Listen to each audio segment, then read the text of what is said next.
ఒక కలంపోటుతోటి అంటే ఒక నిర్ణయంతో మెడికల్ కాలేజీలు ప్రైవేటీకరణ చేయటంలో భాగంగా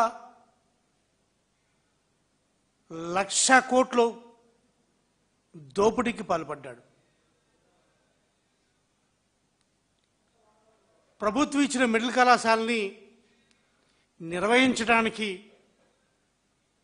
చేతులు రాక తన బినామీలకు తనతో పాటు ఉన్న వాళ్ళందరికీ కూడా మెడికల్ కాలేజీలని ఏ విధంగా కట్టబెడుతున్నారనేది మనందరం చూస్తున్నాం. ఆయన అధికారంలో ఉన్నప్పుడు ఏనాడు కూడా ఒక్క మెడికల్ కళాశాల కూడా తెచ్చిన పాపాన లేదు. జగన్మోహన్ రెడ్డి గారి కృషితోటి 17 మెడికల్ కళాశాలలు తీసుకొచ్చి 2023-24లో 5 కళాశాలలు స్థాపించి 24లో ఇంకొక 2 స్టార్ట్ చేసినప్పటికీ కూడా మిగిలిన 10 కళాశాలని నిర్మించడానికి అవసరమైన 5,000 కోట్ల రూపాయలని ప్రభుత్వం సమకూర్చలేకపోతుందంటే దాన్ని ఆయన అసమర్థత ఏ రేంజ్లో ఉందో అర్థం చేసుకోవచ్చు. ఈ రాష్ట్రంలో ఏ అభివృద్ధి చేయకపోయినా, ఏ సంక్షేమం పథకం అమలుపరచకపోయినా సుమారు 2,66,000 కోట్ల రూపాయలు అప్పు చేసిన ఘనత చంద్రబాబు నాయుడుది. అటువంటి చంద్రబాబు నాయుడు గారు మరి కేవలం 5,000 కోట్ల రూపాయలని వెచ్చించి ప్రైవేటు మెడికల్ కళాశాల ఎందుకు చేయట్లేదంటే ప్రభుత్వ కళాశాలని ఎందుకు ప్రైవేట్ పరం చేస్తున్నారంటే అందులో మర్మం 1,00,000 కోట్ల దోపిడీ చేస్తున్నాడు. ఆ 1,00,000 కోట్ల దోపిడీ ఎలాగో చెప్తా. ప్రతి మెడికల్ కళాశాలకు సుమారు 50 ఎకరాల స్థలం ఉంటుంది. ఆ 50 ఎకరాలని 33 సంవత్సరాలు, మొదట 33 సంవత్సరాలు, తర్వాత 33 సంవత్సరాలు అని చెప్పి 66 సంవత్సరాలు లీజుకి ఇచ్చుకుంటున్నాడు. అంటే 66 సంవత్సరాలు ప్రైవేట్ వ్యక్తికి అప్పగిస్తున్నాడు. మరి ఇంకా భాషలో చెప్పాలంటే ఇంకా అవినీతి ఏ తారాస్థాయికి జరిగిందంటే ప్రభుత్వం నిర్మించిన 7 మెడికల్ కళాశాలలు ఇప్పటికే పూర్తయిన, జగన్మోహన్ రెడ్డి గారి హయాంలో పూర్తయిన 7 మెడికల్ కళాశాలను కూడా వాటికి జీతభత్యాలను కూడా ప్రభుత్వమే భరిస్తుందంట. దానికి పెత్తందారు మాత్రం, దాన్ని ఓనర్ మాత్రం ప్రైవేట్ వ్యక్తి అంట. అంటే ప్రభుత్వం జీతాలు చెల్లించాలి, దాన్ని ఓనర్ మాత్రం ప్రైవేట్ వ్యక్తి. సుమారు నెలకి 5 నుంచి 6 కోట్ల రూపాయలు జీతభత్యాలు అవుతాయి ఏ మెడికల్ కాలేజ్ కన్నా. అంటే ఒక మెడికల్ కళాశాలకు ఒక సంవత్సరానికి 50 నుంచి 60 కోట్ల రూపాయలు అవుతుంది. అలా 2 సంవత్సరాలు ప్రభుత్వం కనుక జీతభత్యాలు ఇస్తారని చెప్పి జీవోలు జారీ చేసిన వ్యక్తి చంద్రబాబు నాయుడు. ఈ 2 సంవత్సరాలకి ఒక్కొక్క మెడికల్ కళాశాలకు సుమారు 120 నుంచి 140 కోట్ల రూపాయలు ప్రభుత్వ ధనం ఖర్చు అవుతుంది. ఎవరికి ఇస్తున్నాం? ప్రైవేట్ వ్యక్తికి ఇస్తున్నాం. మళ్ళీ చంద్రబాబు నాయుడు గారు చెప్తారు, ప్రైవేటు వ్యక్తి ఎవరైతే ప్రైవేటు మెడికల్ కళాశాల తీసుకుంటున్నాడో ఆ వ్యక్తి ఫోటో చిన్నది ఉంటుందంట, ప్రభుత్వం బాధ్యత పెద్దగా ఉంటుందంట. మరి చిన్నగా ఉన్నప్పుడు ఆ నిర్వహణ అంతా కూడా ప్రభుత్వమే చేయొచ్చు కదా. అంటే దాని వక్ర భాష, దాని గురించి అడిగితే చంద్రబాబు నాయుడు గారు వక్ర భాష చెప్తాడు.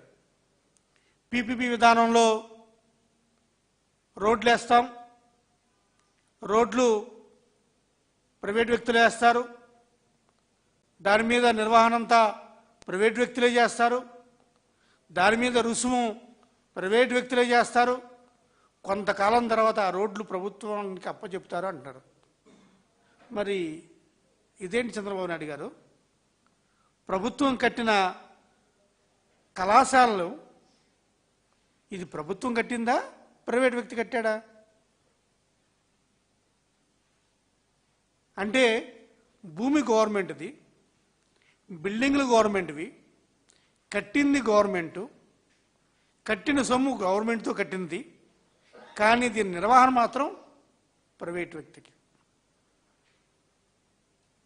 అందునే చెప్తున్నాను, ఇందులో 1,00,000 కోట్ల దోపిడీకి ఒకే ఒక్క సింగిల్ స్ట్రోక్ తోటి పీపీపీ విధానంతో కాన్సెప్ట్ని పట్టుకొచ్చి ఈరోజు రాష్ట్రంలో అత్యంతంగా అవినీతి చేయబోతున్నాడు. మరి నేను అడుగుతున్నాను చంద్రబాబు గారిని, ఏమయ్యా ప్రతిసారి నువ్వు ప్రైవేటైజేషన్ అంటున్నావే, మరి ఎప్పుడన్నా సరే వైద్యము విద్య రెండూ కూడా ప్రైవేటైజేషన్కి వెళ్ళకూడదని విషయం తెలుసుకున్నవాడే కదా నువ్వు. అయినా కేవలం డబ్బులతోటి, డబ్బు కోసం, ఈ 1,00,000 కోట్ల దోపిడీ కోసం ఈరోజు ప్రైవేట్ కళాశాలని, ప్రభుత్వ కళాశాలని ప్రైవేట్ పరం చేస్తాడు. అంతకన్నా ఘోరం ఏంటంటే ఆయన మెడికల్ కళాశాలతో ఆగట్లేదు. ఈరోజే ఇప్పుడే చూశాను, స్కూల్స్ గురించి కలెక్టరల్ కాన్ఫరెన్స్లో చెప్తూ స్కూల్స్ నిర్వహణ కూడా పీపీపీ ద్వారానే ముందుకెళ్దామని చెప్తున్నాడు. అంటే ఇప్పుడు కళాశాలలు అయిపోయినాయి, నెక్స్ట్ స్కూల్స్ వస్తున్నాయి, ఆ స్కూల్స్ నిర్వహణ కూడా పీపీపీ విధానమే. అంటే ఇప్పుడు ఏదైతే మా టైంలో అమ్మకు ఒడి ఇలాంటి పథకాలు ఇచ్చామో, ఇప్పుడు వాళ్ళ పేరు మార్చుకొని ఇస్తున్నారో పథకాలు, ఆ పథకాలు కూడా ప్రైవేటు వ్యక్తుల చేతులకే వెళ్తాయి. ప్రతిదీ కూడా, ప్రతి వ్యవస్థ కూడా ప్రభుత్వం చేయవలసిన పనిని ప్రైవేటు వ్యక్తులకు అప్పచెపితే ఇంకా ప్రభుత్వం ఎందుకు? ఈ దోపిడీని మేము వైఎస్ఆర్ కాంగ్రెస్ పార్టీ వ్యతిరేకిస్తూ కేవలం 2 నెలల్లోనే 1,36,00,000 సంతకాల్ని ప్రజలు స్వచ్ఛందంగా వారికి వారు తమగా వచ్చి ఈరోజు మిడిల్ కళాశాలని ప్రైవేటు పరం చేయొద్దు మహానుభావ అనుకుంటూ వేడుకొని పెట్టిన సంతకాలు. ఈ సంతకాలతో పాటు వాళ్ళ ఫోన్ నెంబర్లు, వాళ్ళ అడ్రస్లు. మేము వ్యతిరేకిస్తున్నాం, ఈ మిడిల్ కళాశాలని ప్రైవేటు పరం చేయొద్దని చెప్పి మేము వ్యతిరేకిస్తున్నామని చెప్పి 1,36,00,000 మంది ఈరోజు సంతకాలు చేస్తే వాళ్ళ ఘోష వినవా చంద్రబాబు నాయుడు? ఇంతకన్నా ఘోరం ఏంటంటే చంద్రబాబు నాయుడు గారి సొంత ఊరు, పుట్టిన ఊరు, ఆయన పేరు మీద ఉండే ఊరు నారావారిపల్లె. నారావారిపల్లిలో 1,200 మంది జనం ఉంటే అందులో 500 పైనే ఈ మిడిల్ కళాశాలని ప్రైవేటు పరం చేయొద్దని చెప్పి సంతకాలు చేశారు చంద్రబాబు నాయుడు గారు. కావాలంటే ఆ ప్రతులన్నీ కూడా మీకు పంపిస్తాం. మీ సొంతూరులోనే వ్యతిరేకిస్తున్నారు 500 మంది. కేవలం 2 నెలల సమయంలోనే 1,36,00,000 సంతకాలని ఈరోజు వైఎస్ఆర్ కాంగ్రెస్ పార్టీ ఆధ్వర్యంలో సేకరించడం జరిగింది.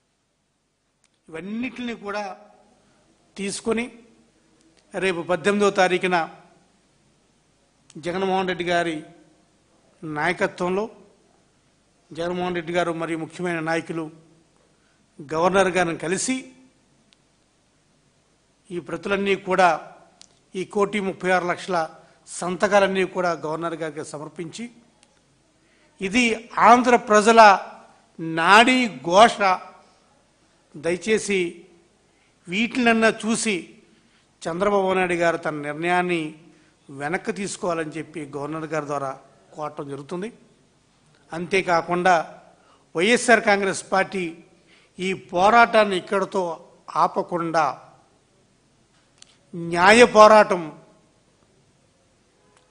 పోరాటం చేస్తూ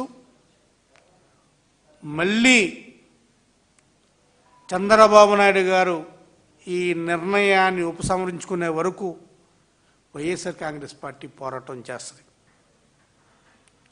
కాదు కూడదు మేము అలాగే ముందుకు వెళ్తామని చంద్రబాబు నాయుడు గారు అనుకుంటే రేపు అధికారంలోకి వచ్చిన తర్వాత ఏదైతే ప్రైవేటు మెడికల్ కళాశాలగా చంద్రబాబు నాయుడు గారు చేస్తున్నారో ఈ ప్రభుత్వ కళాశాలని వీటిని రద్దుపరుస్తామని చెప్పి వైఎస్ఆర్ కాంగ్రెస్ పార్టీ తెలియజేస్తుంది. Thank you.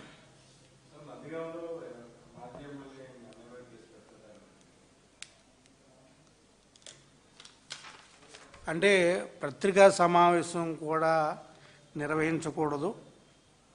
వాళ్ళు అధికార పక్షం వాళ్ళు ఏది చెప్పితే దానికి మేము తుత్తు తంత్రంగా ఉండాలి, ప్రతిపక్షాలకి వాయిస్ లేకూడదు అని కుట్రలో భాగంగా కేసు పెట్టుకొని ఏమవుతుంది కేసు అంటే వాళ్ళ పవరు మాజీ ఎమ్మెల్యేల మీద లేకపోతే ఎమ్మెల్సీల మీద కేసులు పెట్టడం వరకు వాళ్ళ పవర్ పనిచేస్తుంది.